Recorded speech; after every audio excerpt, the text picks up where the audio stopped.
I have a confession to make. But first, I want you to make a little confession to me. In the past year, I want you to just raise your hand if you've experienced relatively little stress. Anyone? How about a moderate amount of stress? Who's experienced a lot of stress? Yeah, me too. But that is not my confession. My confession is this: I'm a health psychologist, and my mission is to help people be happier and healthier. But I fear that something I've been teaching for the last 10 years is doing more harm than good, and it has to do with stress. For years, I've been telling people stress makes you sick. It increases the risk of everything from the common cold to cardiovascular disease. Basically, I've turned stress into the enemy. But I've changed my mind about stress, and today, I want to change yours. Let me start with the study that made me rethink my whole approach to stress. This study tracked 30,000 adults in the United States for 8 years, and they started by asking people, how much stress have you experienced in the last year? They also asked, do you believe that stress is harmful for your health? And then they used public death records to find out who died. Okay. Some bad news first. People who experienced a lot of stress in the previous year had a 43% increased risk of dying. But that was only true for the people who also believed that stress is harmful for your health. People who experienced a lot of stress but did not view stress as harmful were no more likely to die. In fact, they had the lowest risk of dying of anyone in the study, including people who had relatively little stress.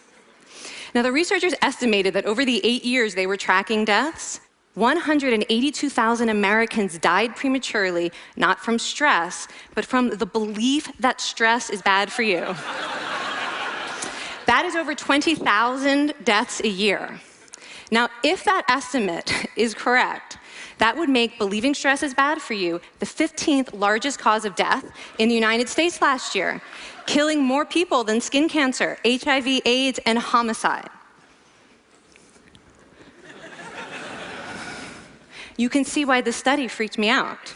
Here I've been spending so much energy telling people stress is bad for your health.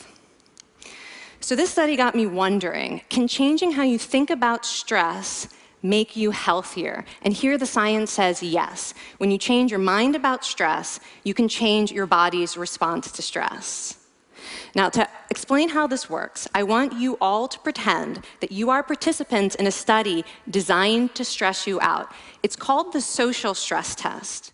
You come into the laboratory, and you're told you have to give a 5-minute impromptu speech on your personal weaknesses to a panel of expert evaluators sitting right in front of you. And to make sure you feel the pressure, there are bright lights and a camera in your face, kind of like this.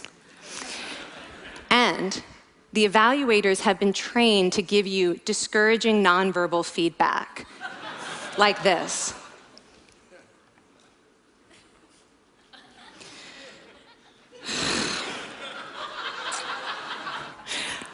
Now that you're sufficiently demoralized, time for part 2, a math test. And unbeknownst to you, the experimenter has been trained to harass you during it. Now, we're going to all do this together. It's going to be fun. For me. Okay. I want you all to count backwards from 996 in increments of 7. You're going to do this out loud as fast as you can, starting with 996. Go. Go faster. Faster, please. You're going too slow. Stop, stop, stop, stop. That guy made a mistake. We're going to have to start all over again. You're not very good at this, are you? Okay, so you get the idea. Now, if you were actually in this study, you'd probably be a little stressed out.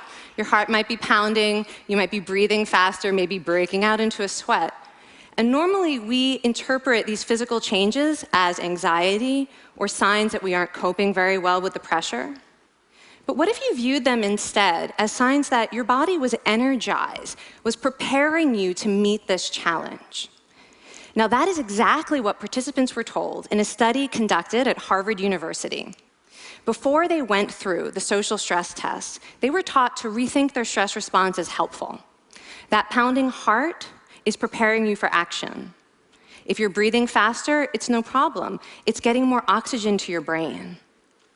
And participants who learned to view the stress response as helpful for their performance, well, they were less stressed out, less anxious, more confident. But the most fascinating finding to me was how their physical stress response changed. Now, in a typical stress response, your heart rate goes up and your blood vessels constrict like this. And this is one of the reasons that chronic stress is sometimes associated with cardiovascular disease. It's not really healthy to be in this state all the time.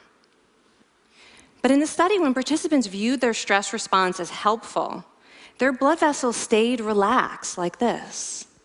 Their heart was still pounding, but this is a much healthier cardiovascular profile.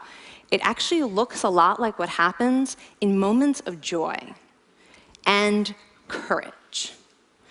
Over a lifetime of stressful experiences, this one biological change could be the difference between a stress-induced heart attack at age 50 and living well into your 90s.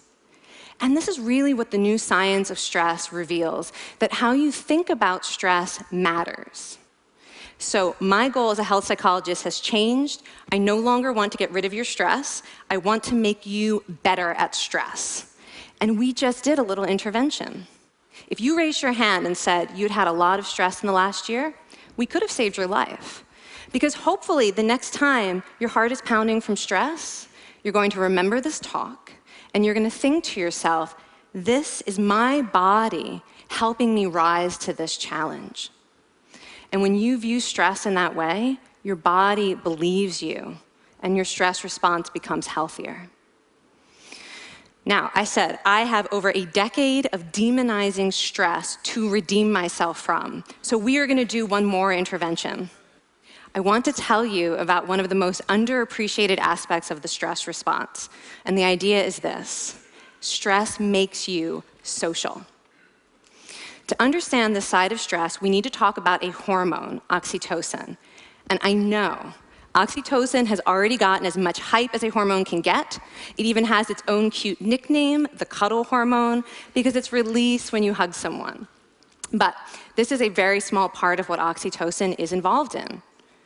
Oxytocin is a neurohormone. It fine-tunes your brain's social instincts. It primes you to do things that strengthen close relationships. Oxytocin makes you crave physical contact with your friends and family. It enhances your empathy. It even makes you more willing to help and support the people you care about. Some people have even suggested we should snort oxytocin to become more compassionate and caring. But here's what most people don't understand about oxytocin. It's a stress hormone. Your pituitary gland pumps this stuff out as part of the stress response. It's as much a part of your stress response as the adrenaline that makes your heart pound. And when oxytocin is released in the stress response, it is motivating you to seek support. Your biological stress response is nudging you to tell someone how you feel instead of bottling it up. Your stress response wants to make sure you notice when someone else in your life is struggling so that you can support each other. When life is difficult, your stress response wants you to be surrounded by people who care about you. Okay, so how is knowing this side of stress going to make you healthier? Well, oxytocin doesn't only act on your brain, it also acts on your body.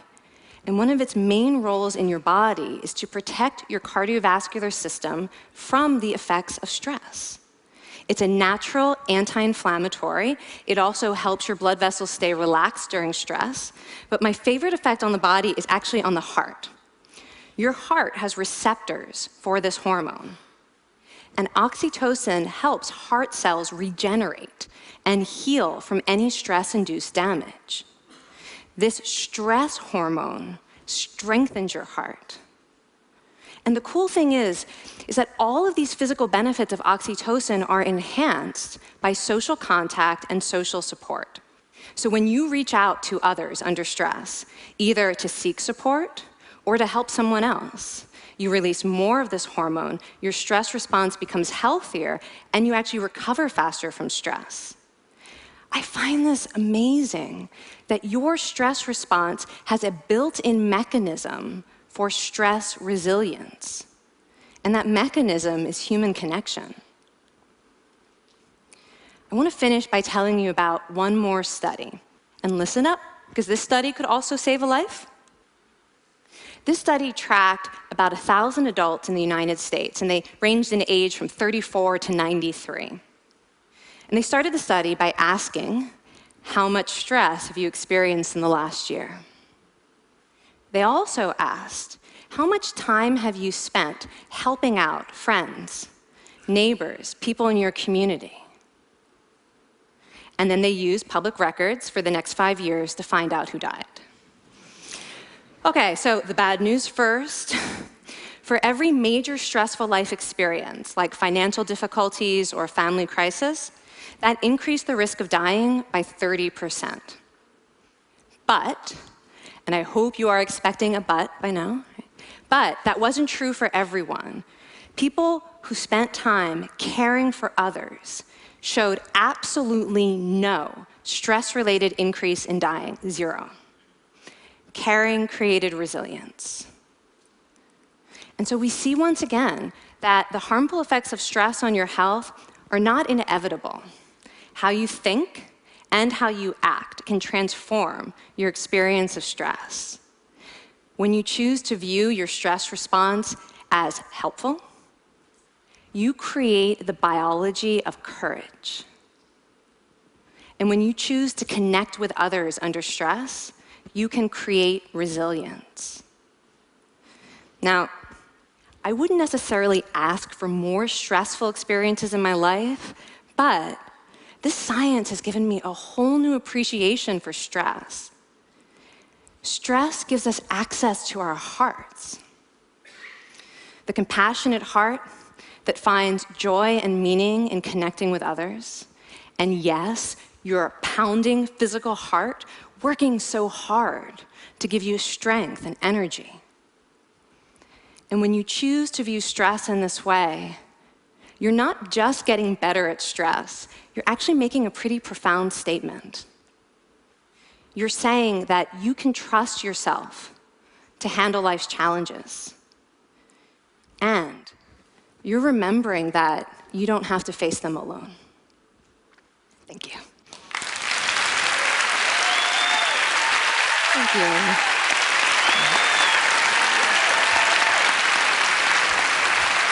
I mean, this is kind of amazing what you're telling us. It seems amazing to me that a belief about stress can make so much difference to someone's life expectancy. How would that extend to advice? Like if someone's making a lifestyle choice between, say, a stressful job and a non-stressful job, does it matter that which way they go, that it's equally wise to go for the stressful job so long as you believe that you can handle it in some sense? Yeah, and one thing we know for certain is that chasing meaning is better for your health than trying to avoid discomfort. And so I would say that's really the best way to make decisions, is go after what it is that creates meaning in your life, and then trust yourself to handle the stress that follows. Thank you so much, Kelly. Thank you. It's really cool.